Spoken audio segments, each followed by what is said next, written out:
Welcome to the Rugby Bits podcast, your weekly podcast where we're going to review the second week of the Rugby Championship, in which the Boks had their second bonus point victory in Australia, 30 points to 12, and the All Blacks struck back in vengeance against Argentina, winning 42 points to 10 at Eden Park.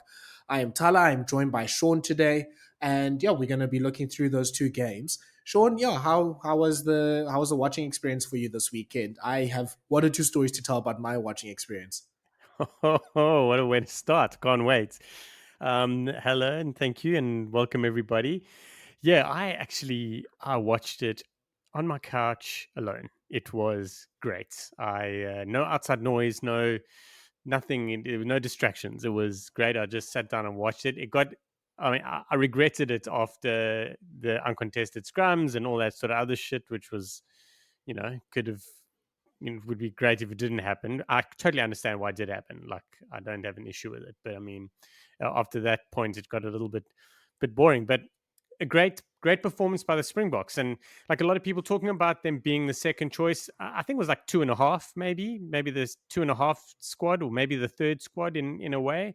A lot of things being tried out, a lot of guys that are being looked at, and there were times where we were under pressure and we pulled it out and I thought we did exceptionally well considering all the things that potentially could have gone wrong. So super happy. But Thala, the floor is yours, my man. Tell us. Yeah, okay, maybe I'm slightly overselling it. It wasn't, there weren't Never. too many stories, No. Just tell but it. no. So this weekend, Cooks was in Cape Town, so we met up to watch the game. He also invited like some of his other friends from school and playing for the Kings and some other peeps. Shout out to Shobs, our I'm friend so of the bummed. pod and I'm so bummed I couldn't comrades. make it. Yeah, it would have been great, but yeah, like it was awesome. I mean, we were full in that table, and obviously Forries was absolutely packed. But yeah, so we Cooks and I watched the New Zealand game early.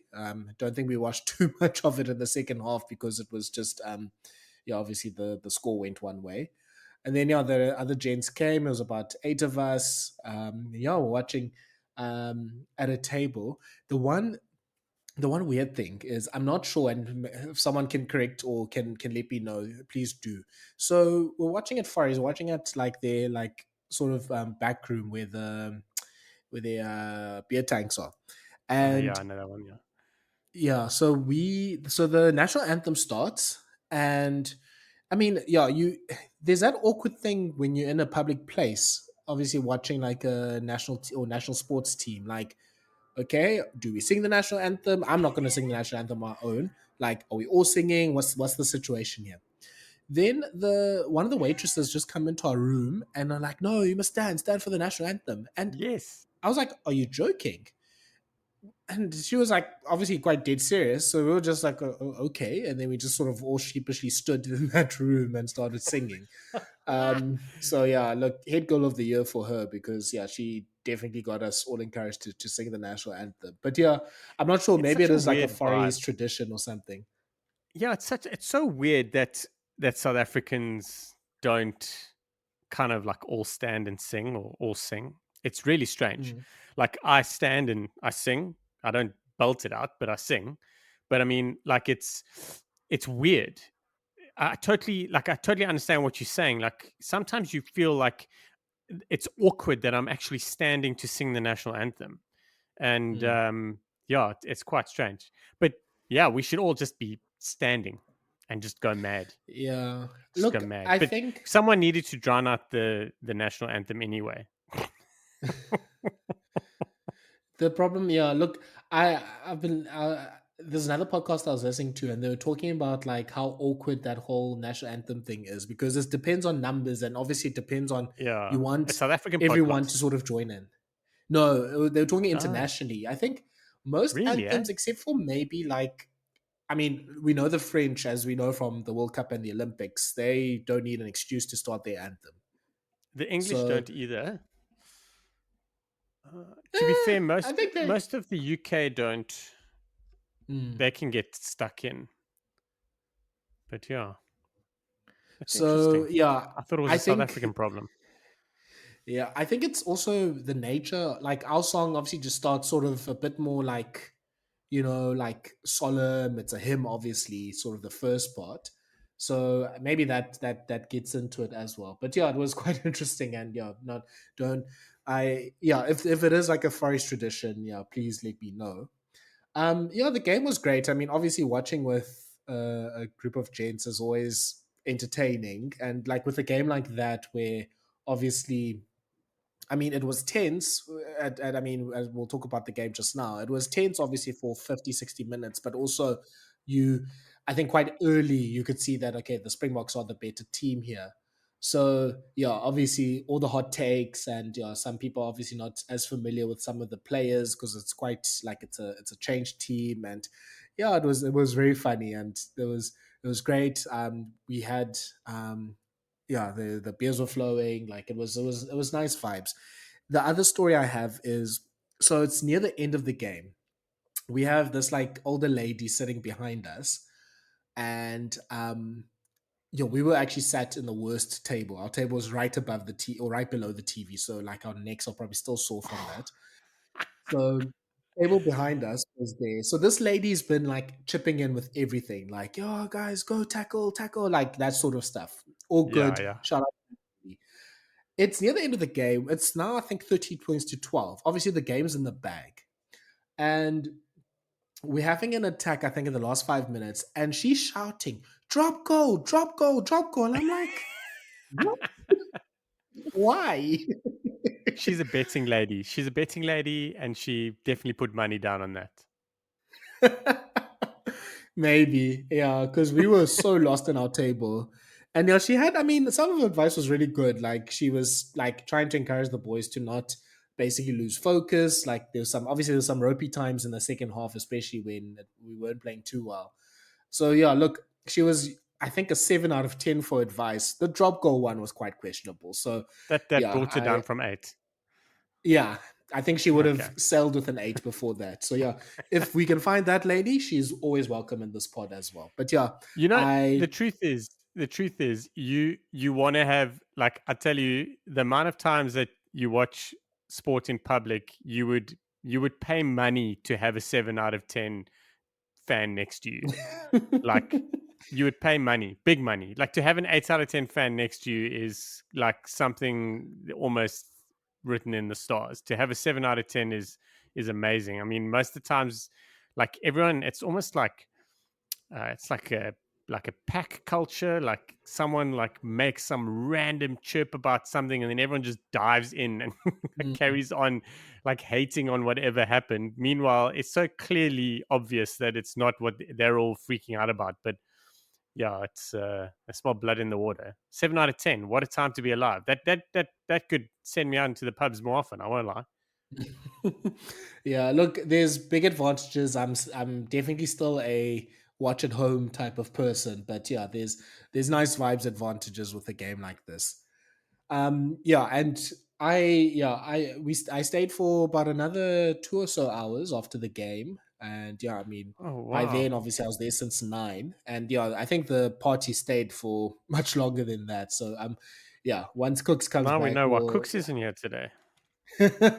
I wondered if he was going to be able to make it. So yeah, we'll see if he was able to storm through after that as well. Okay, Sheesh. Sean, I think let's get into the nuts and bolts of this game on Saturday. So Box won 30 points to 12 in torrential rain for most of the game in Perth. Scored 4 tries. They kept Aussies to 0 tries. And I mean, for most of the game, we're either leading or pretty much within a score. And yeah, from the 60th minute on, once the bomb squad came on, they were able to put themselves out of touching distance. Yeah, Sean, I mean, it was a second team, so obviously there were some mistakes, and it was probably quite unfamiliar conditions for a lot of the team. So yeah, what's the sort of general assessment of this game? I'm happy. Um, I'm very happy that we got a bonus point win. Like, that was obviously, I was worried about, like, if the Wallabies just totally pitched up, because I really thought the team that they named was probably one of the strongest that they had available to them in their squad. Um, I know everyone loves to hate him. I thought Nic White was excellent, and I really am glad Mm, that they started him because he's the right guy that they needed, and it came together much better for them. I was obviously worried about like us not really performing, that new team blues and wanting to perform in front of the coach because I mean everyone knows where they stand in that space. Um, and then to go on and then get the bonus points, especially considering there were uncontested scrums in a point where we wanted scrums. There's never a point where we don't want scrums, but you understand what I'm saying. So I think it was good. I don't think anyone played. Oh, I think Morne van der Berg probably had the worst game of of everyone. Like I thought he was quite handy with just distribution, and then when he was forced to do something, I thought he got wrapped up. I feel bad just mentioning him alone now, but like I think everyone was pretty decent. Like I don't think it was a bad showing. No one really basically got themselves booted out of the squad for the rest of their life, kind of thing. So quite mm. happy. Like overall, it's the same feeling as last week. It's a bit weird. Like expected, we left 3 tries out there. We could have really done better, but you can't argue with the bonus point one. Yeah, look, I mean, if the Bucks were offered 10 points and the ability to play about 30 odd players in the squad, in Australia, like, yeah, that's an offer you take every day. We know obviously how bad the record of the Springboks is in Australia. So yeah, this is a great result when you take that perspective out of it. Yeah, Sean, I agree with you. I think it was there's not much in terms of like as much as you say there hasn't been too many people that played was out of it. There's probably not that many people that really stake their claim. We'll talk about some of the Yeah, standout performances in a moment, that's but yeah, it's that's a good one of point. those where I think we can be happy we won. We're happy with a bonus point. Some things to note about, like, okay, some players probably need some time and development, but otherwise, geez, I mean, wasn't obviously the most entertaining or memorable game in the universe, but I mean, it's a sign of a good team that you can win not playing at your best for probably about three quarters of the game and you win it quite handsomely like that. So I mean, all all things considered, they did quite well. And look, I mean, I think Australia was game for 60 odd minutes. Mm. And I mean, they fell off somewhat once, bench people had to come on and everything. And I think there was some opportunity they should have capitalized on to put the pressure on the box fully. But yeah, I mean, I think it was a good performance. And it's one of those when yeah, I don't hope the Australians don't like disappoint me later. But when they play like Argentina and you see how close that is, and maybe give the All Blacks run for the money at least in one of the tests, we'll be like, okay, I mean that team did fantastically well to beat them by a bit of a distance. Yeah, it's we you're so the first point, like there wasn't anyone that really said like I'm going to take that first choice Springbok position. I think Ulrich Lowe, Thomas du Toit, Ruan Nortje were pretty handy. I thought Ches and Colby was good. I thought Mapimpi was good. Mapimpi was good in a different space. Like it was a different Mapimpi. Like he was hunting and doing a whole bunch of different stuff. The second point that you made about like Australia like being competitive and how we blocked them out, I think one of the biggest things was we didn't allow Marika Koroibete to get in the game. And that wasn't necessarily just because we closed him down. It was like we probably shut it down at source better. He did make me worry a little bit that very first kickoff where he got in the mix. I was like, this oak's going to do this all day. Like he grafts a lot, does a lot of stuff. So yeah, it was good. It was a good performance, and as you say, playing badly and winning, especially with a side that is not like there hasn't like had their gears lubed up well, and they've been doing it over and over and over. We like Lukhanyo Am playing at 12, and we had like new guys at 1 and 2, and a whole bunch of other spaces. We lost Salman Murat early.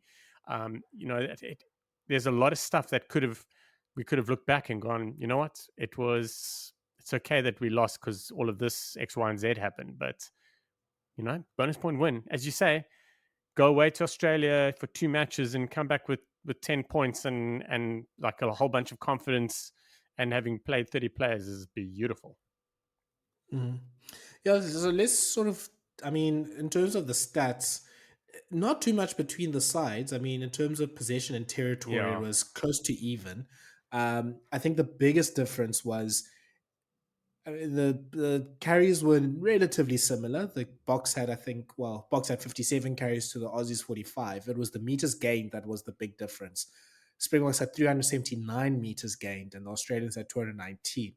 And obviously, some of it was those breakaways like the Colby intercept or the Colby counter attack and the Pieter-Steph cross kick and the Pimpy's break as well. Like, Spurs were able to create opportunities that sort of broke the field open a bit and were able to obviously get the points from them. But yeah, I mean, defensively, tackle stats were 90% and 91 respectively. Like set piece, that's I our mean, second 90 in a row, eh? yeah. So a good return from what it was in South Africa in the first three tests when it was a bit more dodgy. Yeah, set piece was pretty even. Obviously, scrums in the second half didn't really weren't really much of a factor, but lineouts, I mean, both teams had their struggles, and penalties were pretty even. Once again, the Wallabies continue their streak. I think it's now 44 yellow cards and 47 test matches for the Wallabies, which is wild. What? I didn't know that. Yeah, it was. I might be having the numbers sort of one or two off, but it's something along the lines of like a yellow card a game for over 40 tests, which is, obviously ridiculous. Yo, Joe must have looked at that and gone, I'll totally take this job, because if I just fix that alone, we're golden. And he Yeah, can't even 15 fix it players for yet. 80 minutes. What a wild concept. So, Sheesh. in terms of individual performances, let's start with like the non-regulars. I mean, I think there was a few special performances from the regulars and the players that came off the bench.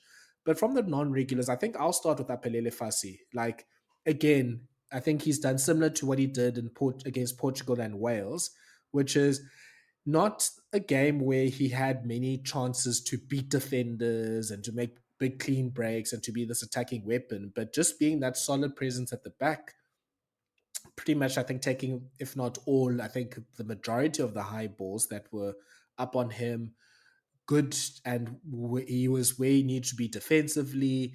Obviously, he finished that try well in that counter attack. He was good in getting the ball up. His kicking was quite fine. Like, I mean, yeah, I it's it's difficult for Fassi in a way because you are expecting him to do all the big flashy stuff he does week in week out for the Sharks, and I'm not criticizing for saying he hasn't fully done that in these like three tests he's had, but I think, in fact, I say it's the opposite. It's a great thing to know that he's been a solid fullback, and we can still see more of him, like in an attacking sense, and he can still insert himself better in certain situations. And we've seen flashes of it here and there. So that's, I think, very encouraging. And look, I don't want to do the whole success talk and for your cycle stuff and whatever, but I mean, Fassi sees that a certain Villy LaRue is getting closer and closer to his pension age. So he just keeps being consistent here. Like, he can sort of slide into that spot. Yeah, I'm so glad that you mentioned the end bits about when you're talking about him not being flashy. It's great. It's very likely that the basics were probably on his roadmap that the Springbok coaches gave to him and said that he needed to fix, to brush up on. He The biggest thing that I was worried about were the basics, were like taking high balls, were like being well positioned and stuff like that. We all know that he's. I didn't know he was that fast. By the way, I know he's fast. I didn't know he was that fast. He seemed ridiculously fast. So Was like, Kellaway there's that slow? Oh my goodness. maybe it's a banner's mate who turns slowly. I don't know. It was, it was. He's like, when your fullback has a relatively, like, a non-flashy but good game, it's really good. I'm happy. Like, I'm happy with that. But again, I'm a little bit more conservative. Like, I'm quite happy with that sort of stuff. You can't have everyone like dominating. For me, the X factor that we had was 10, 12, and 15, really. Like, so and obviously Lukhanyo Am was so. Chezi was doing a lot of work. Mike Zuluma Pipi was coming in to do a lot of work. So like there was a lot of stuff happening, but there were a lot of good basics happening, and it's so important. It's the foundation. That's, I think, the most important thing is you've got to have the foundation right. You've got to have your basics.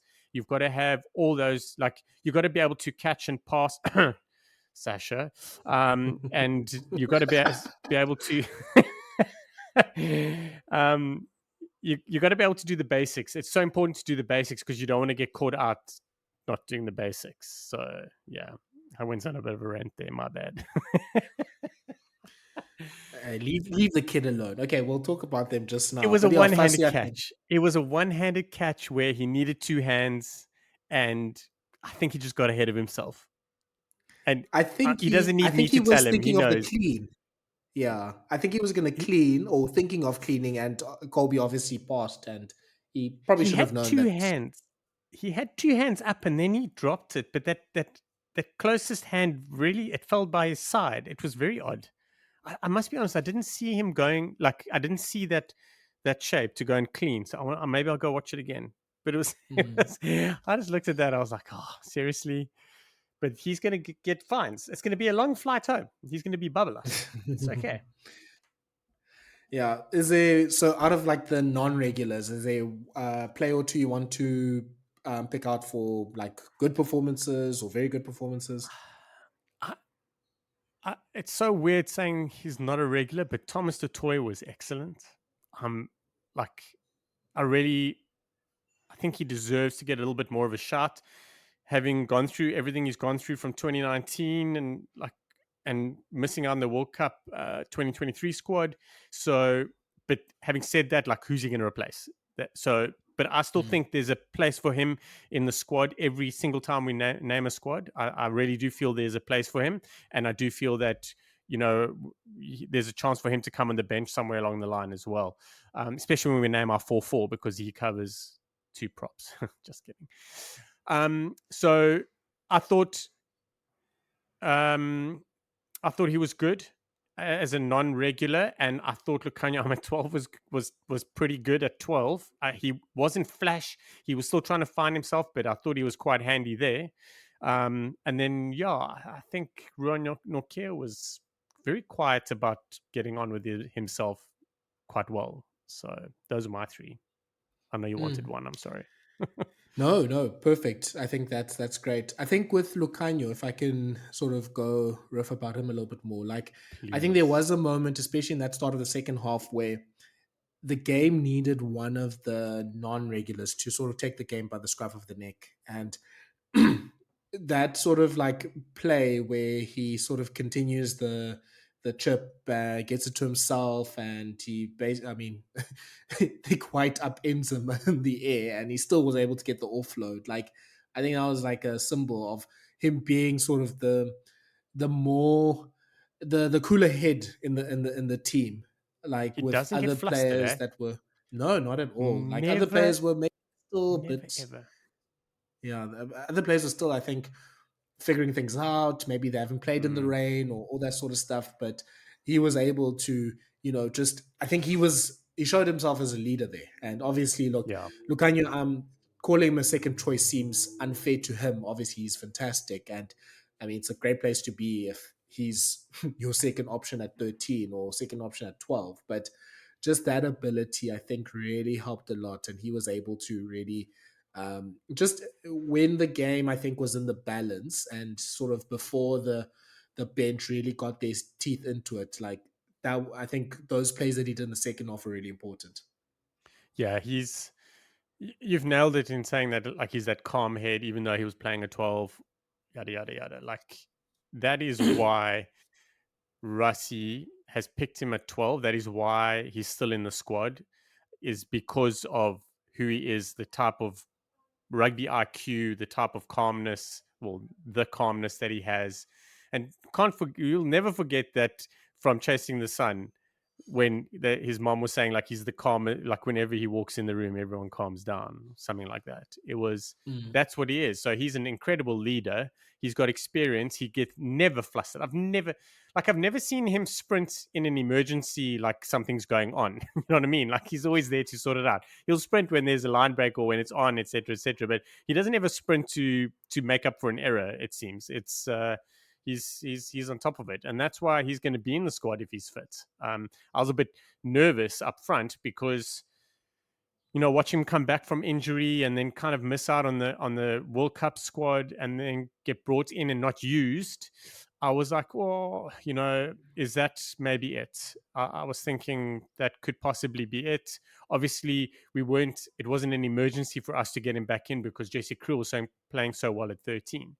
But to have him there and to watch him play on Saturday in a test match at 12, which is so ridiculously different to 13, and really just kind of do his job and show little glimpses of who he is amazing.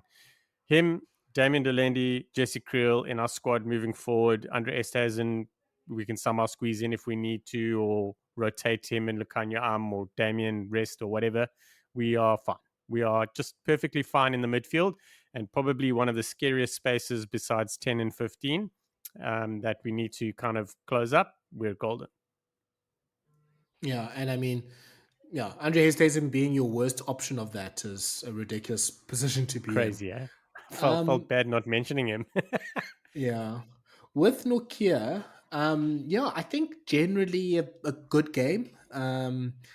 Maybe not as great as, obviously I'm a big Nokia fan. Maybe not as great as I wanted to be, so he can sort of put his stake his Yeah. claim to the jersey. But I think generally really good. Look, the first line out where the box did the whole like trying to jumpers and lifters going all around switching with each other, then throwing a six ball in the rain. I was like, Ruan, you are not in Pretoria, son. Like that can't be the first call in the first line out.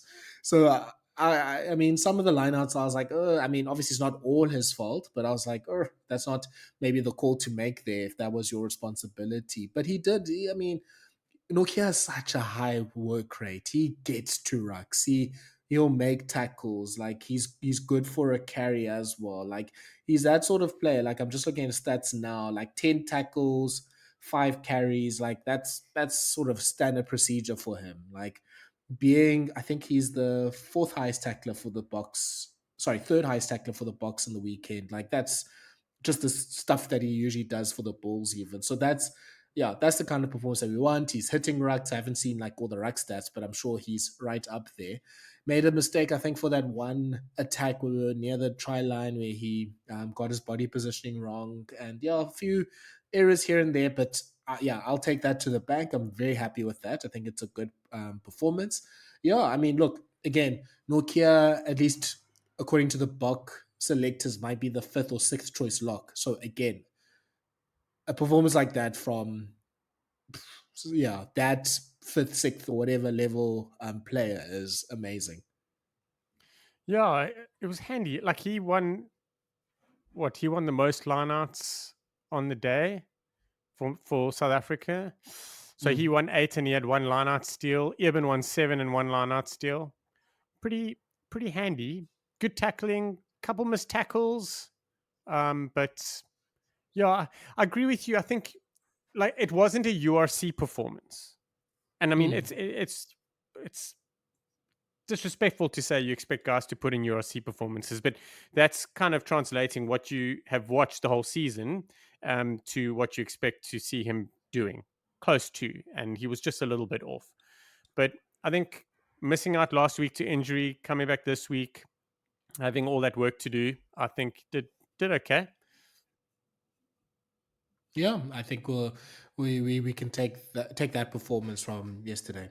Yeah, I think to sort of quickly cover the other ones, um, Vessels held his own. I think if anything, he could have won a. I think that first scrum penalty he should have won instead of being the one penalized for it. And yeah, I mean, obviously Did he you was the. see how fast he was? Well, I was just about to mention that. So like So I'm so sorry. he yeah, he put the pass out for that first try, and he was the first one there. Like, obviously, we know around the field he's an absolute animal. So it's obviously if he's going to be a tight head, I mean, a loose head prop, it's about the other things around the park. So yeah, I think he generally did well. Obviously, Rassi sees what he sees, and he's obviously very encouraged about the versatility.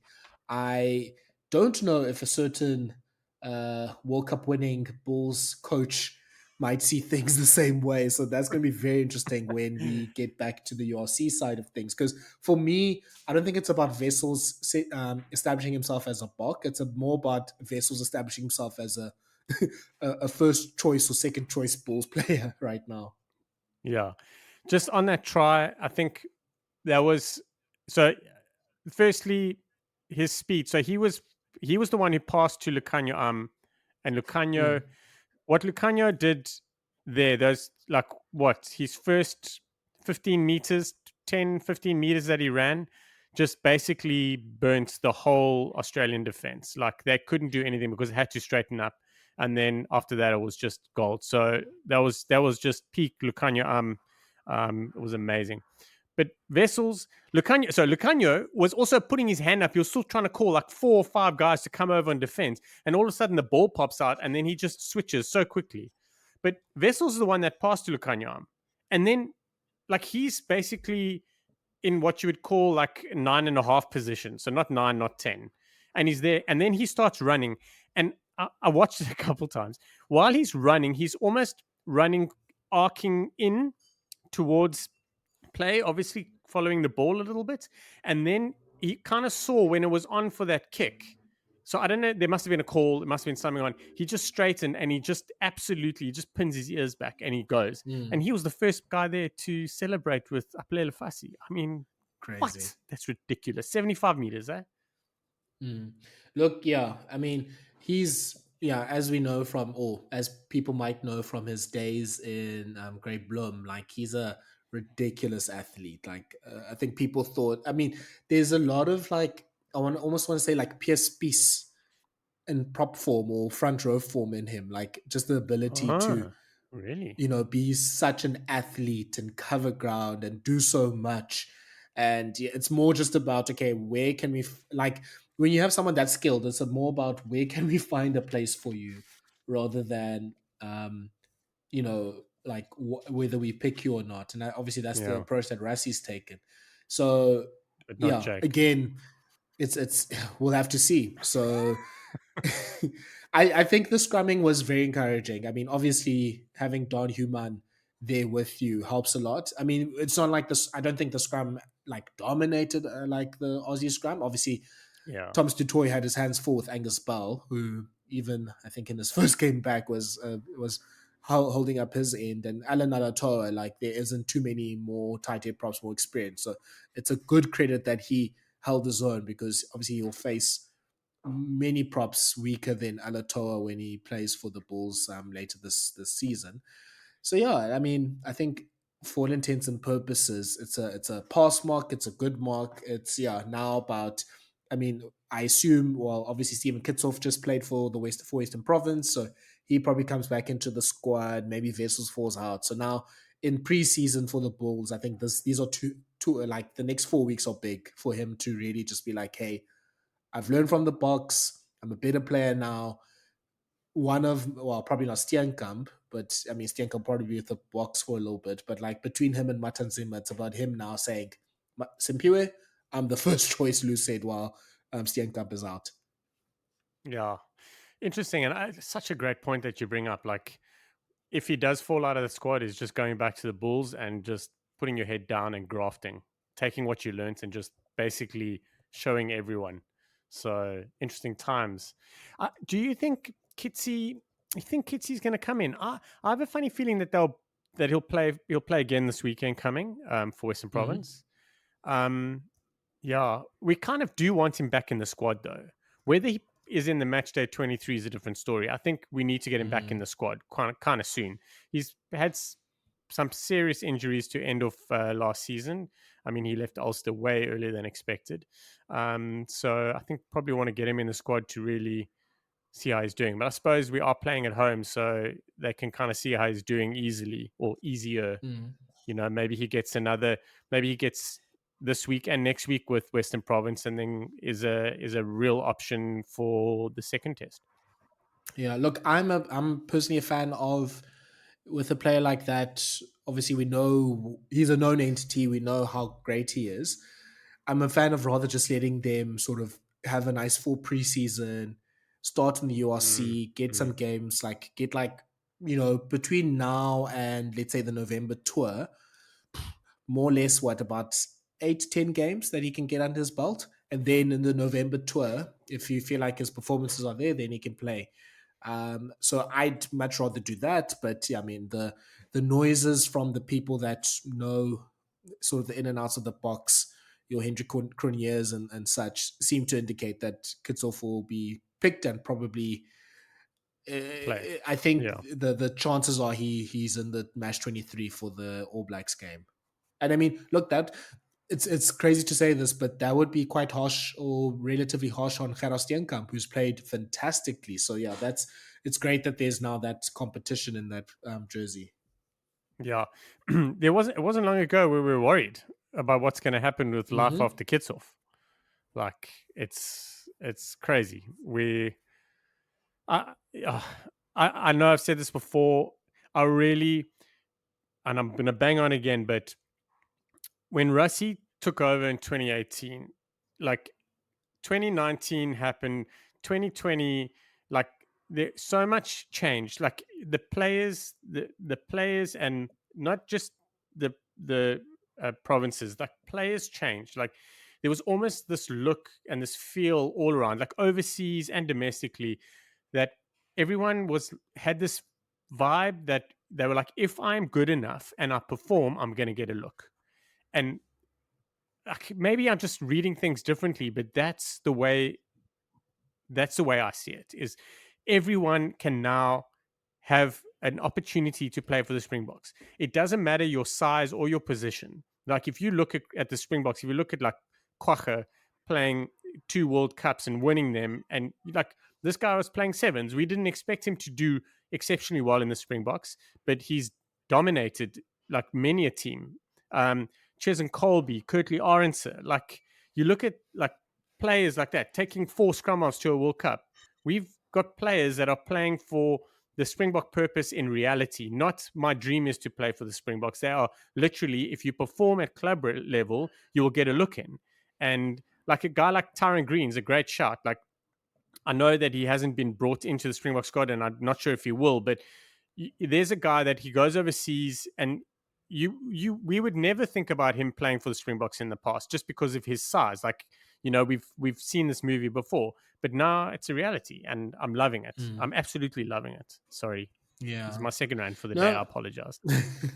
no, I mean, it's great. And I mean, even just talking about, like, I mean, some of the other sort of non-regulars we haven't mentioned yet, the Jan Grobelaars, the Marco van Stades, Aurich Lows, those players also, I think when you have an environment like this, also it's more, I mean, we saw this, I think, with New Zealand 2010s, like every player that made a debut for New Zealand when they were like at their peak seemed to fall in well and seemed to perform at a world Mm. class level. That's when you know your team is successful. I mean, I think Ireland has a bit of that as well. We saw with Jamie Osborne in the series now in July. So that's, I think, the sign of a successful team, that it's not, you're not sort of throwing a player deep in the waters, as we saw maybe in the mid 2010s and the May and Coetzee era at times. Like you see, you throw in a player and you're like, oh, this is not going well.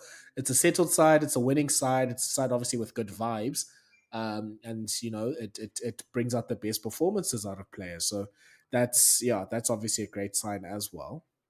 That's what I Um, was worried about yeah. Sasha. Everyone was like, Sasha must play and he must play 10. And I was like, whoa, like we've so often seen guys that have been cooking at sort of provincial or Stormers level or whatever, and then get into the Springboks and then don't have a good game, and then everyone just piles on them. And I was like, Mm, that's the thing. Like, but you're right. Like the environment is different. This is not just the Springbok side that has kind of just started winning recently. Like they've had four and a bit, 4 or 5 years of togetherness, of creating a vibe, of continuity. So yeah, that's also makes a massive difference.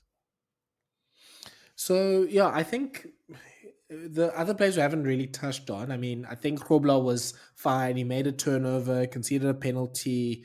Lions were a bit wonky. I mean, yeah, I don't think he's had many rainy days to throw in Pretoria, so we can excuse him for that. And the other Bulls in the pack, Van Staden and Erich Lowe, shame. I think I think the social media feedback is a bit more negative than it should be. I think they had decent games, if not maybe good games, considering the conditions. I mean, it's not going to be a game where you're going to get, the in terms of the meters gained, like the highest meters gained was 78. Like most of the players, like if you were a forward, you're in like the 10s, 15. So that's where those players were, and they did pretty well in their role as well. So I think that was fine.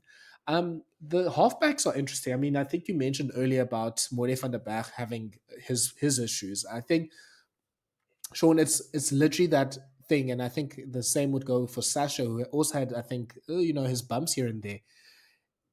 When you play in the rain, you need experience in the rain to play well. Like if people listening watch Formula One, the good drivers in the rain are usually ones with experience that know how to win, that know how to manage the conditions, the tires, and all the other variables. And it's the same with if you're a halfback in the rain.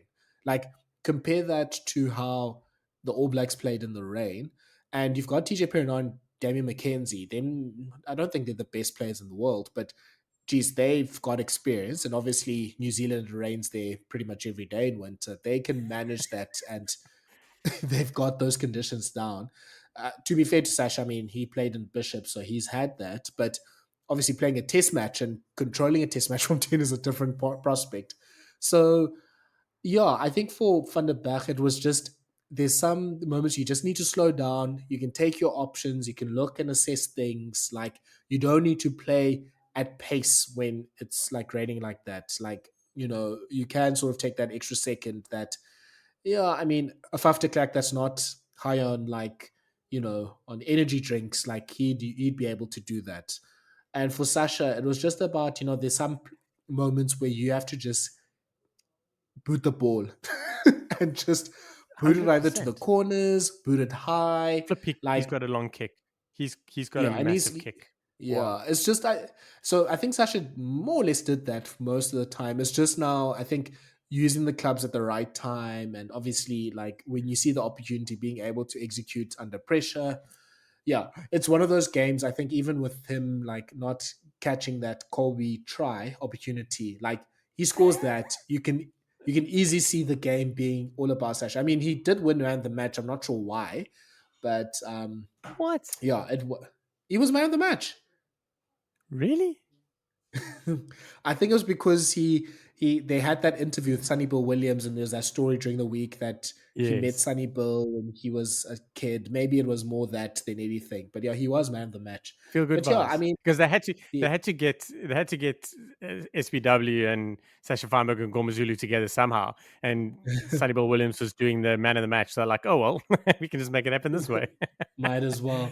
So yeah, I think even with just looking at the Aussie side as well, like you could see the big difference that playing Nic White brought to the Wallabies in terms of just having that control in the rain. And you could see with Lolosio, I thought he had a pretty good game considering the conditions. He made some mistakes for sure, but you know, playing in the rain as a halfback, that's one of the true tests. Yeah, it's you're right about Monet and the rain. And I was just thinking now, the days there's not a Springbok, there's not a professional scrum off in the world right now that just passes. Not one. So I think they like Monet. I thought he was doing well when he was just passing and just getting going, but I think like every scrum off gets a little bit antsy after a while, and they want to do something, and then he got a little wrapped up there. Add that, and the experience of playing in the wet weather. It's quite something. And with an inexperienced halfback pairing, they handled themselves relatively well. I think a big thing as well, outside of Nic White, who I thought was great, if I can say so again, but Hunter Paisami going off early also hurt them.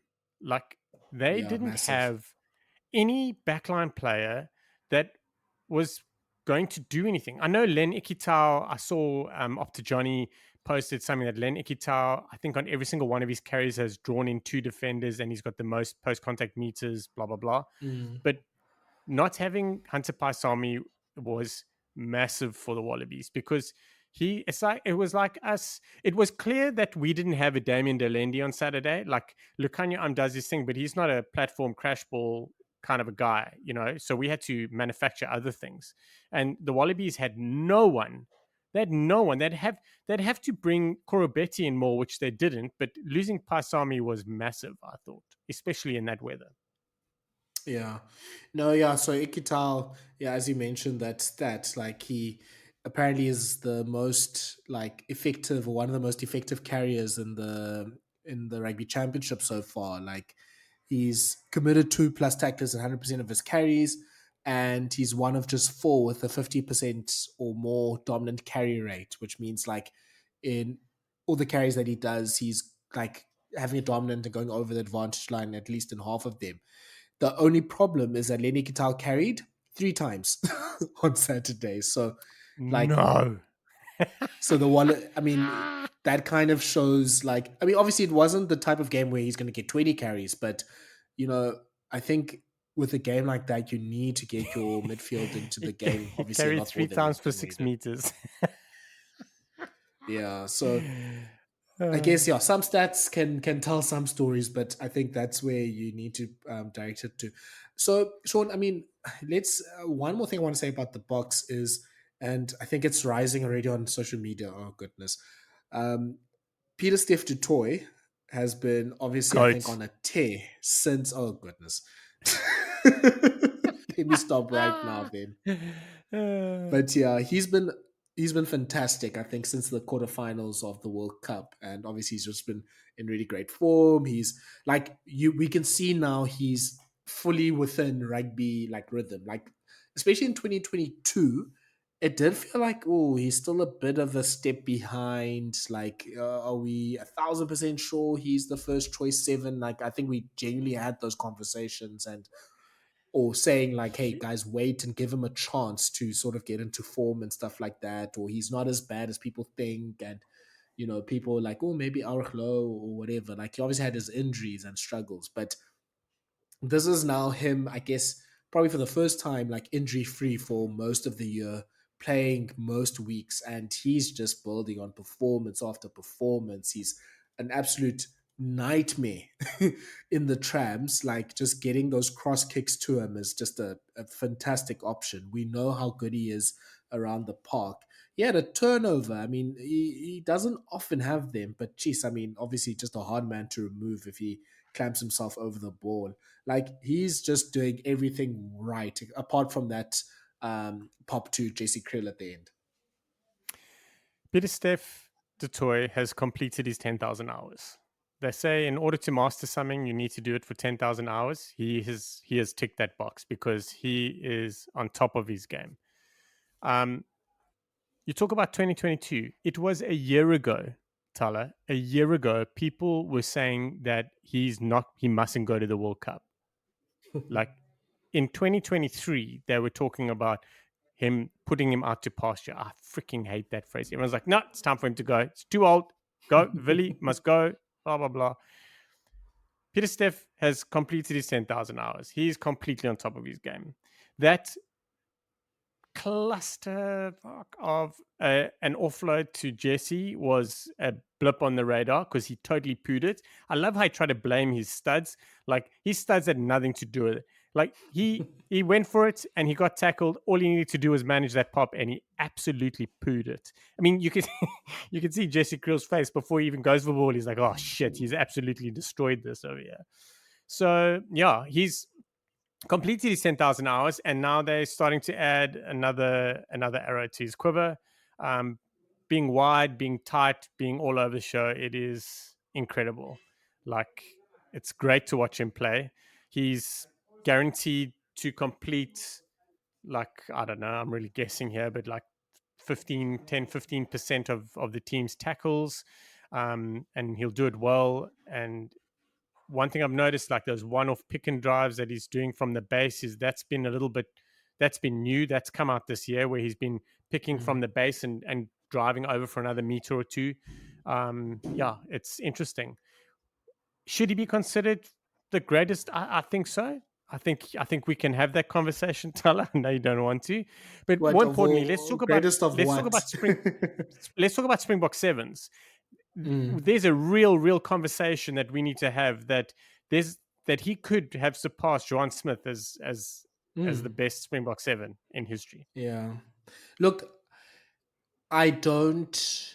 I won't correct anyone for having that take, but I will say How that diplomatic of you. no, it's one of those where if you think it, I mean, fine. I don't think there's too much. I Yes, mean, I think we had a similar conversation about Dame Dialendi and Jean de Villiers. Like, if you think Damien Dialendi is past Jean de Villiers, I mean, sure. I mean, I think there's reason to think that. But I think at least for the Jean Smith thing, maybe for the Jean de Villiers thing, I think we are slightly sort of in the like sort of having recency bias and just not remembering how really. amazing John Smith He was, was. like He was year so after good. year, test after test. And I think I say John Smith actually is almost like he's disadvantaged by the fact that obviously he was playing as Skulkberg and he was almost taking all the headlines with his blonde hair and his ability to, break people legally and illegally.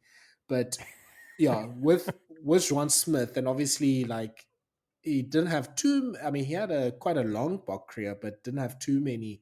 Like he could have had like another like 30, 40 caps if he was discovered at the right time, all that sort of stuff. Like I think up, for the 8, 9, 10 years where he was at his best for the box, I think he was, as good as anyone. And for Pieter-Steph, because of the injuries, like, yeah, that's maybe a factor for me as well. Like, you know, I'm just Googling as I'm speaking, but Joan Smith played 70 box games and Pieter-Steph's at 77. So obviously it's now sort of like, you can say it's similar. And Pieter-Steph obviously hasn't, I think out of the 77, you can say about 30 were played at lock. So he's maybe at 50 tests for a blindside flank. And you can argue, or I would make the argument that I think Juan Smith was probably better for longer as a blindside flank. But obviously, overall, with combining with the fact that I thought Pieter-Steph was going to be one of the best locks in the Locks. world, at Yeah. least when he was playing lock. So he's obviously a fantastic player. He's going to be or he is a Springbok legend probably already. He's one of the best ever, I think, in his position. Yeah, I mean, if you want to make arguments that he's, as good as Juan Smith, I saw some saying maybe he's the best blindside flank we've had, like in the professional era, like better than Kaino. Like, I don't think, yeah, I'm not gonna fight you about that. Like, Yeah. he will, for me, he has this honor for me. He's had the best rugby game by an individual since um, the Dan Carter like 2015, like when he that run he Lines. had in the Yeah. knockouts. No, not even the Yeah. Lions one. I think when Uh, he in this final World Cup, yeah. like that Yeah. World Cup final for Pieter-Steph, I was like, I don't think I've seen a better individual performance in a big game in years. Yeah. Interesting. Out of Peter Steff's, hasn't he played 80 tests? Anyway, Yeah, maybe my Wikipedia's a yeah, bit I think he's played it's 80, 80, lagging. 81. But Peter Steff's only started 12 tests at lock, eh? I really thought it was more, but he's only Really? started 12 at lock. Huh. 12-ish, Interesting. 13, somewhere around there. But very interesting about John Smith. His 70 whatever test, he started all but five. And I don't know if you remember, but in the beginning of his Springbok career, he played eighth man. So there, Yeah. have some of that. Um. I think with I think he played yeah, 2 years or 1 year at eighth man. yeah. He's yeah, like I'm a big like I think we forget how good this man Yeah, was it's and true. like his It's true. ability to cover and everything. Like yeah, I was invited on the Squid Rugby World Cup rewatch for the World Cup semi final, and watching that game and just watching how much stuff John Smith was getting through, like you can sort of see the similarities between the two. Like he's doing sort of the quiet work and he's doing it really efficiently and really well.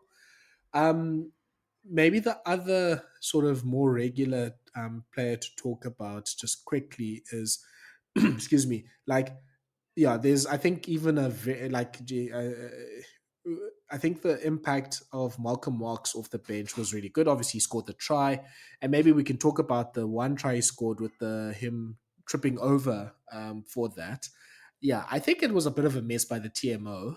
I saw Jared wrote that arguably because it was the hooker Nasser that he tripped over because he was an offside. The hooker was an offside position for the Wallabies. That it could have even been a penalty try, which is fair. I'm just like, I don't know how it wasn't looked at least again, just to check that because, the more ends once Marks falls and there's some sanction for that. If it's obviously because of this player in offside position, then penalize the Wallabies.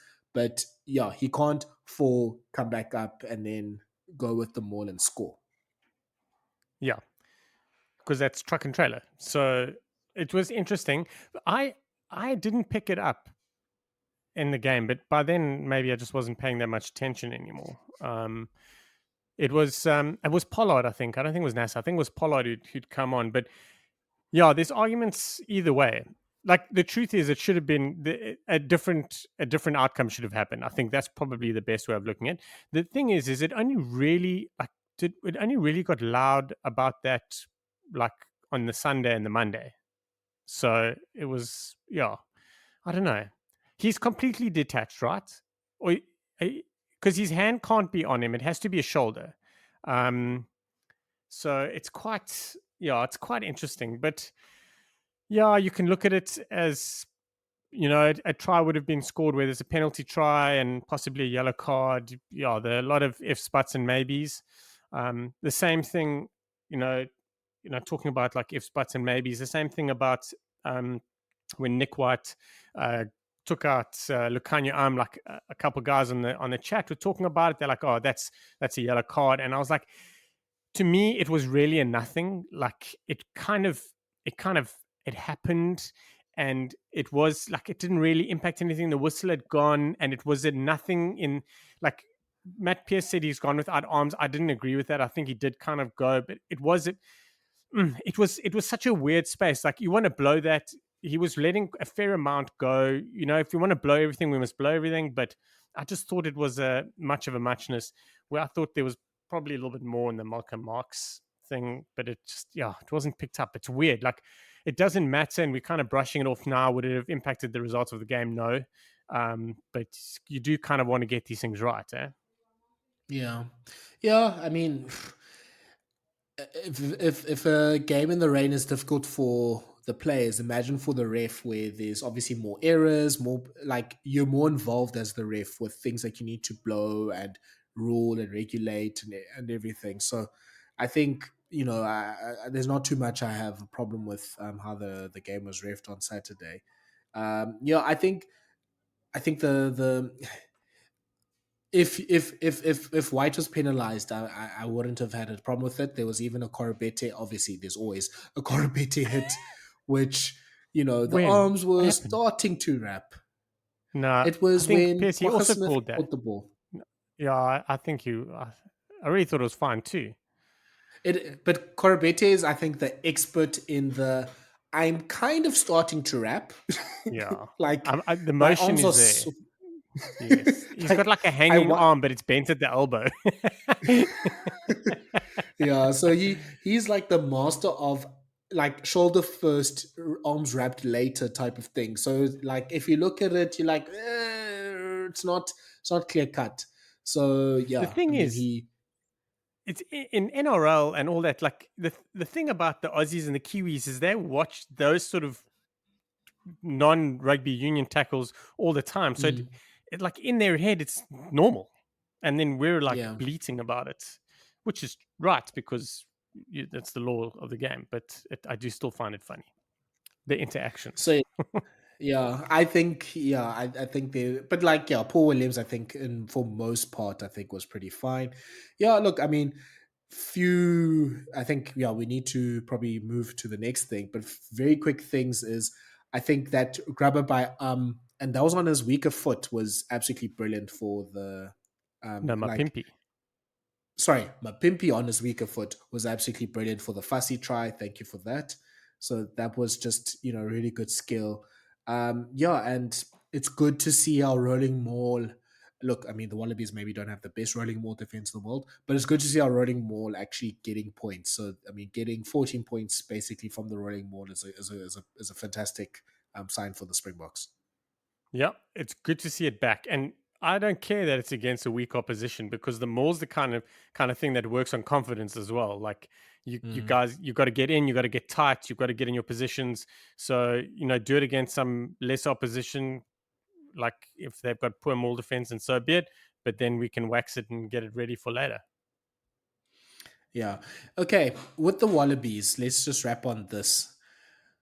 One encouraging thing with that the Wallabies or that the Wallabies did in the game, and one like maybe like let's try to keep it to one that you're concerned about, sort of going forward.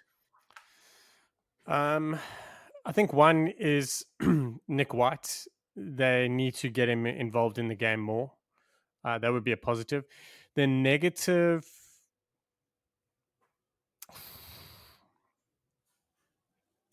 I'm going to go with hooker depth. I'm not sold by Pollard yet. I think they're struggling there big time. So they're going to have to start working on that. Hmm. Yeah, look, I think Nic White slash kicking, I think, was a big plus for them. Yeah, maybe, yeah, I mean, there was the one leg Ikitao grabber when they were in the 22. I was like, ugh, you should have kept the ball in hand. But that 32 kicks, like in the rain, that's what you need to do. Like, just kick and kick well. I think maybe sort of going with Lolesio, like Lolesio and Tom Wright, I think as a spine, I think for most parts, I think they were quite good, considering the conditions. The 1915, like um, they executed well off the boot. They passed when they needed to pass. They played it. They saw that, look, we can't just attack in a normal way against the box. So they did chance their arm, and it went against them quite a few times with some of the crossfield kicks and one or two interceptions here and there. But I think there's stuff there. There's something there. There's enough there for Joe Schmidt to, I believe, to at least go, okay, let's Mm. persist with Wright and Lolesio especially, and see where it gets us. I think the Tom Wright kick pass to Jorgensen, the reserve wing there, it was such a Tom Wright thing to do. Like him, and I think Cooks and I looked at each other and laughed, and we are like, this guy and Thomas Ramos are like the two players in the world that they see that opportunity. They're like, oh, why not in your own 22? So, like, I think Tom Wright you want in the game because he can definitely win you a game. Probably can also lose you one, but that's the sort of stuff you want. And he did his like basics quite well too. And yeah, I mean, He's dangerous on attack. Hey? he's so dangerous on the counter. And look, Lolesio, yeah, we talk about Lolesio most weeks. I think we must sort of resign ourselves to, at least for now, he's not going to be like the best fly off in the world. But you know what? I think he's at least the best fly off in Australia. And he keeps the mistakes to a little, but yeah, I mean, they're still there and like they can still be costly. So that was good. And Koroibete's energy was fantastic. I think his ability to chase kicks and to put the box under pressure. And I mean, we know how hard he hits, like Quagga Smith. Like when he hit him with that questionable tackle we talked about, like he wasn't sure where he was for a moment. Mm. Those are encouraging They parts of needed it. that. Yeah, you need someone to do that. You need someone to start the fire. And for South Africa, we've got so many guys that start the fire. Like Cheslin Colby's one. Like he was so freaking busy. He's always doing it. But Koroibete was the one that was there to start the fire. Nic White was throwing wood on fire all day, but Koroibete was the one that was like just busy and and just getting in the mix. And you need it. You need someone like that does something because they're just freaking working so damn hard. And then it was like, what? They're kind of meerkat. They're like, oh, hello, this is on now. And then the whole mindset changes, the perception changes. So that's a great point. Yeah.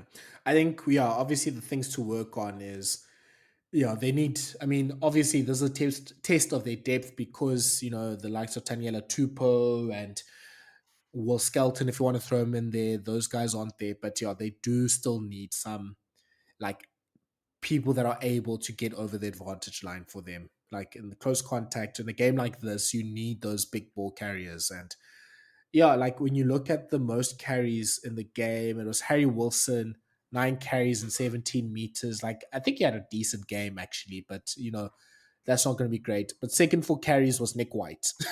That's not a good place to be in. That's I wrong, mean, eh? yeah, White obviously is like he was doing it for a reason and to snipe and to engage defenders, but yeah, you don't you'd rather want like the I thought Valentine actually was quite quiet. It's probably like one of his Yeah. worst tests, but yeah, you need Tupo needs to come back. I think there needs to be more carries from Angus Bell. They need to sort out their locks. I don't think Blythe was good. Hooper and Uru were decent when the game got a bit loose, but yeah, those are the things to uh, that and the fact that very quickly that I'm still not quite sure what they're trying to be good at.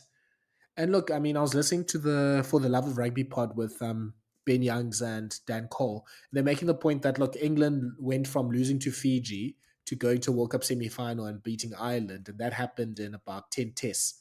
So it doesn't need to take too long for a team to be good.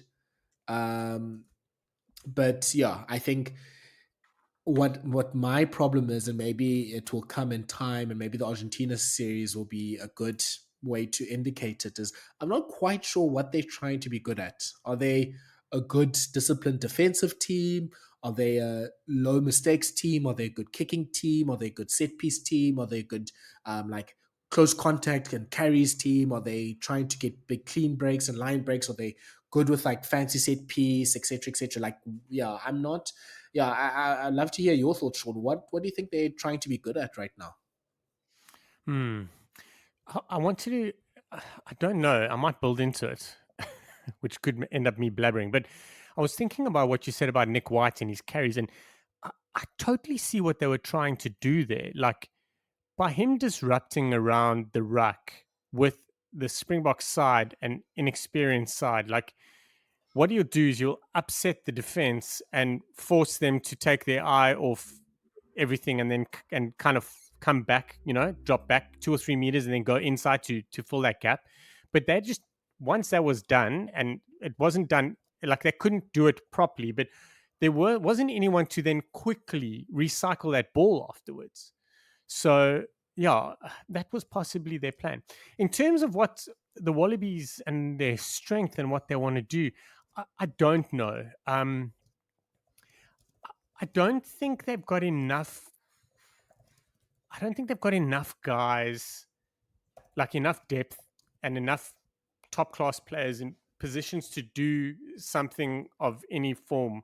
Like I think if they bring like Skelton back and Karevi back, excuse me, which doesn't look likely that Karevi will come back, but I'm sure he'll get a look in. But then you've got like big boys to do big things. Like that could be their thing. It's just to set a platform, like just to eke over the advantage line, suck in two extra defenders, and then work from there. Like that's where they might be doing. I think come scrum time, they just don't want to get absolutely blitzed. And they learnt against the Springboks, and they're going to learn against the All Blacks because I think the All Blacks are a little iffy and butty there, but I think they'll be settled by the time it's the Bladders low. So yeah, I think they've got to just tighten up front, and then they've got to kind of be a jack of all trades, and they've got to be like decent at scrum time, decent at line out, and decent at everything else. I think that's probably their focus now. But I can't see anything else really jumping up at the moment. Yeah, look, I think there's a lot, I think, for Schmidt to take in terms of, okay, who are the players now that we know, okay, they can do a job or they are quite good or, there's some things you're not sure about. Like, I liked Josh Nasser, who started. Billy Pollard wasn't maybe as good. He was decent against Wales, to be fair to him, but I think Nasser was pretty decent around the park. Lukan Salakai Loto has a role. I'm not sure if it's the starting lock. I think he's probably better as a, either utility man off the bench or maybe as the number six if you want to move Valentini back to eight. So that's something like they need to sort out their locks. I think if the props I think are fine once Tupo and Bell are back, and you need to nurse Slipper and Alatoa to 2025 and 2027 basically. So then you have four great props. Then locks I Hmm. think is the issue. Like that's where they need to figure out, and I think we talked about it last week about which locks, the disadvantages with the skeletons and the Arnolds because they're almost too big to jump. Um, what does that mean? Because I think they have a lot of like six prototypes. Like Salakai Lotto is a six prototype. Tom Hoop is a six prototype. Liam Wright's a six prototype. Seru Uru is a six prototype. Like those six locks, like that Pieter-Steph type of six. And they can sort of figure out who can play there. I mean, even you can even count the likes of Leota and all those people. Tizano was great, I think, in terms of his defense. I mean, Yeah. he loves tackling. Like he Sure. got, I think he's second for tackles in the rugby championship, and he's I think only Ethan Blackadder's ahead of him with four more tackles. He has 36 and Blackadder's 40, but Tizano's made all of his tackles. So he's that sort of player, but he wasn't able to put really much pressure in the ruck. And I mean, I don't think he's as good as, maybe McWright and those sort of players, but he wasn't really much of a factor there, to be honest. And backline, I think it's. I don't think it can get too much better. Like the 10 thing has to be solved, I guess, or one of those. Like Schmidt needs to just back. I think Lolosio, maybe just play right in Lolosio for now, and I would go McDermott and Liner off the bench. Paisami's out now, I think, for the rest of the rugby championship. So now there's a few headaches at 12. Like, who do you get in? Because I think you can say Paisami and Karevi can do you a job. I'm not sure about afterwards. Like, I think that's when you're getting to the stewards and those and that level of player. And the But then back three, I Stewart's a mean, playmaker 12. Then you've got to yeah. change your So whole it's setup. But don't put yeah, Stewart in and expect him to do a Karevi job. no. And yeah, the back three, yeah, I think Wright can do it. I mean, I think you can get better than Wright, but I don't think Australia has that right now, to be honest. So Koroibete, Callaway, and Wright, you have the Jorgensens and the Tools and those sort of youngsters coming through as well. You can do something with that. So yeah, I think it's those sort of like big positions where like a lot of like your oomph and X factor comes in terms of like the physical stuff. It's locks, it's getting your props fit, it's locks, it's hooker, and it's 12 and 10 to run things like okay, it's almost the whole team now that I say it, but there's there's there's a lot of things. Yeah, it's one of those things where we have to see now, is it more the fact that the Wallabies played, a Springbok team near the peak of its powers, even if they played a second team, is still a really good team. And then we see against Argentina, who obviously can blow hot and cold, how close or how far they are. Because yeah, I think this two tests probably say some stuff about the Wallabies, but they say more about how bad Wales was coming over in July. Yeah, that's true. I think Wales is probably the worst thing that could have planned in hindsight. It's the worst team that could have gone up against that. If they could have gone up against England, like it would have helped them a lot, you know. So like they were almost, I don't know. I'm going to piss off a lot of people, but it almost set them back further by playing Wales for 2 weeks before they got into this current time. Didn't work out Yeah. well for them. But yeah, at least they have the wins to go off of. I mean, if this was now, let's say, apart from the Georgia game, four losses in a row or four losses out of five, like, geez, the vibes would not be great. So this side at least True. got them some wins. And yeah, I mean, as we saw with the Pumas, there's a chance for at least one win. And maybe you can sneak over a win in the Bledisloe. Like, I think at this stage of the Schmidt reign, two wins out of six, I think, is par probably. So we'll see. Mm. So let's talk quickly about the other game, the All Blacks versus Argentina game. I mean, yeah, in terms of the score, I think it was not competitive about 20 minutes in when the All Blacks scored their third try. But pretty much the one center summary is Jason Ryan beat up the forwards this week, and they came out firing with big hits, big carries, like 20 dominant tackles, which I think is almost unheard of. I think that's like Springbok Ridiculous. against Ireland levels, and big carries, and they dominated the Pumas pack essentially. It was it was crazy. Not only did that not only was the pack did they come out that way, it was the All Blacks were focused on accuracy, execution, and speed. They I was watching and I said to my mates, like when I watched the All Blacks start, I was like, if Argentina can reach the 20-minute mark and be 14 or less points behind, and this was early in the game, and I was like, then they would have defended well enough that they've got enough in the game, and yo, they were just blown out the water. Like it was ridiculous. And in true All Black fashion, they just put their foot on their throat and they kept it there. They just didn't stop. They Mm. are ruthless when they get going. And all the guys that needed to perform performed. Rico Yanni had like 15 or 20 minutes on the wing. Hallelujah. And yeah, it was a good outing. My agenda will agenda. Yeah, look, I think yeah, it's a good game for this group of people. Number one, Tamaiti Williams, who obviously showed his value in the scrum. He yeah, Argentina pack. All he Look, did was it, scrum. yeah, it must be said though that Lucio Sordoni is not as good as Eduardo Bello, so I think that makes a big difference and weakens the Argentine pack. I mean, he played for I believe he plays for Glasgow, if I'm not mistaken, and I don't think he makes their match 23.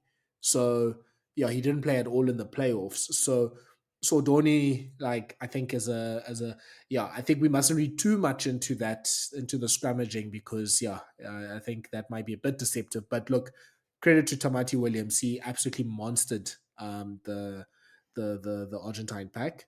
And yeah, we talked about in the preview the 4-7s.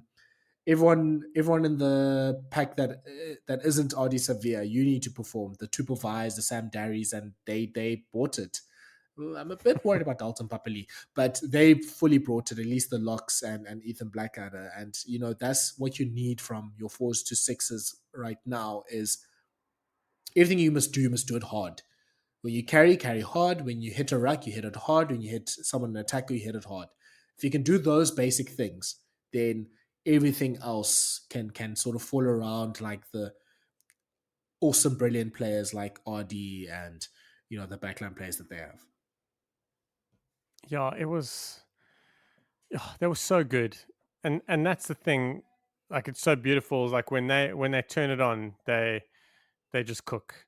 I think I thought Geordie Barrett was good, but Bowden Barrett again showed that he has to be involved in the 23.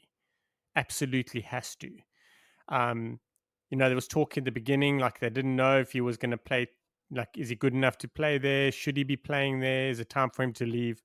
But he turned it on. Like, I don't think that the backline does what they do without Bowden Barrett involved the way he Mm, was. And TJ 100%. Perinara, I'm such a big fan, and I'm just so happy for him. He's had the shittest couple of years with injury, but that flip, that break down the blind, and that offload was sick. Woo!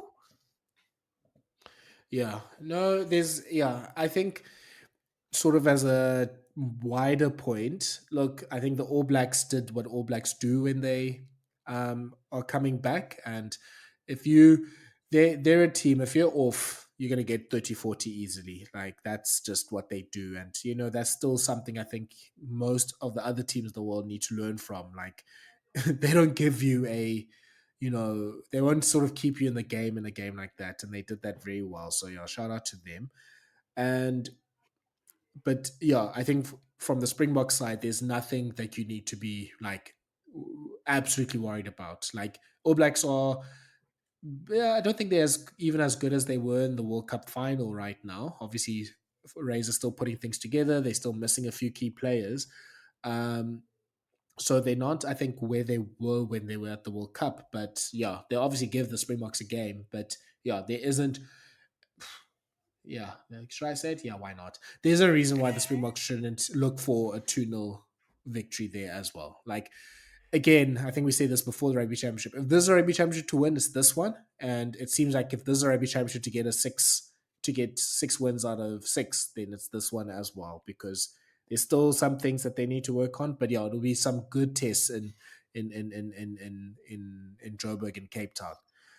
And quick sidebar: if now that means Caleb Clark is placed at Mark Talea, Rassi must thank God that that's happening then. I keep telling you, if if Caleb Clark plays or Duan van der Merwe plays against us, I'm happy. I think we can defend them well. They're deadly when you get a bit of space, but I think we can wrap them up. I do want to say I am so happy that the order in which the All Blacks lost and then won happened that way. I I would hate for them to have walked the first test and then lost the second test the way they did previously. Mm. Um, and then come to South Africa. I think the way in which it's happened, I think, is best for their mindset and for our mindset. I think it's absolutely perfect. It's going to be magnificent. And last thing I want to say, I'm super happy to see Sam Kane back. I think Yeah, he shame. was thrown under the bus, and he did. He's also taken a little bit of a journey to come back, but I think he's still got a lot more to add. Yeah, he wasn't bad. I think he added something there. And yeah, I mean, maybe a conversation for another time. But Dalton, yeah, I mean, I think I need a bit more from him. Papali, at the moment, he hasn't really hit, like, he wasn't great in this series. And then, yeah, quick word on the Pumas. I mean, Squid Rugby had a nice tweet setting out sort of the Pumas' tendency that after a big win, they are absolutely horrible the next week. And yeah, like Weren't we they talked about just? it throughout. Yeah, we talked about throughout the week. The Pumas need to back this up. If they back this up, then it's a clear change. It's a new era. Contemporary has figured something out, and yeah, once again we at that place where they win big and then they lose big the next week. It's crazy. Like, it wasn't only the backing up part, it was a case of like if they lost, they needed to lose and keep their heads held high. They didn't Mm, do that. Like the that last week's win is almost irrelevant. They got paneled so much. It looks like it was a blip on the radar, and that's what you didn't want. But yeah, big shout out to Chocobares. I think the All Blacks sent everyone down his channel. I think he made 12 tackles, missed one. I mm. thought on defense he was excellent. I don't understand why you'd send people down his channel anyway. He's a monster. Yeah, I think it's just to keep him busy and make him tired, probably. That's a very good call.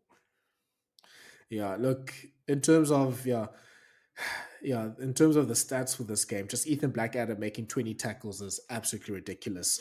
Plus Sure. 2 turnovers as well. Like, just absolutely insane. Like, he has such an engine on him. And Mark Yeah. Talea coming in for 30 minutes will still get his 5 defenders beaten. Don't worry about him. It's ridiculous. Like, It's just ridiculous. he's like, look, I'm leaving here with 5 defenders beaten and all that sort of stuff. So yeah, again, Razor, if you want to make South Africans happy, play Rico at 13, play Caleb Clark at 11. We'll be more than happy with that. Yeah. Agreed. Okay, I think let's leave it there. Thank you so much for listening to this Rugby Bits podcast. Yeah, please follow us on our social media channels to see what we're posting, and things such as the debuts on the on this day debuts and 50 test caps that Sean has been doing. We have our rugby championship team of the week.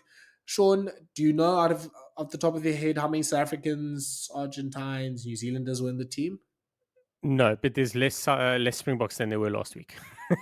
it Yeah, it I was it mean, was it was a last. s- it was South Africa and New Zealand mix. I can't remember the numbers, but it'll be up on our Hmm. website. Yeah, so you can follow us on that website. And yes, also follow us on your preferred podcast platform. Like the podcast, share and subscribe, rate the podcast, give it a 5 star, give it a review as well. Make sure that this podcast is shared with the rugby world. And yeah, we will probably record something for this fellow week in the rugby world. Maybe even get into some Curry Cup. We're not going to get into Curry Cup. But yeah, we'll definitely have something in store for you this week, and we'll see you then. Bye bye. Bye.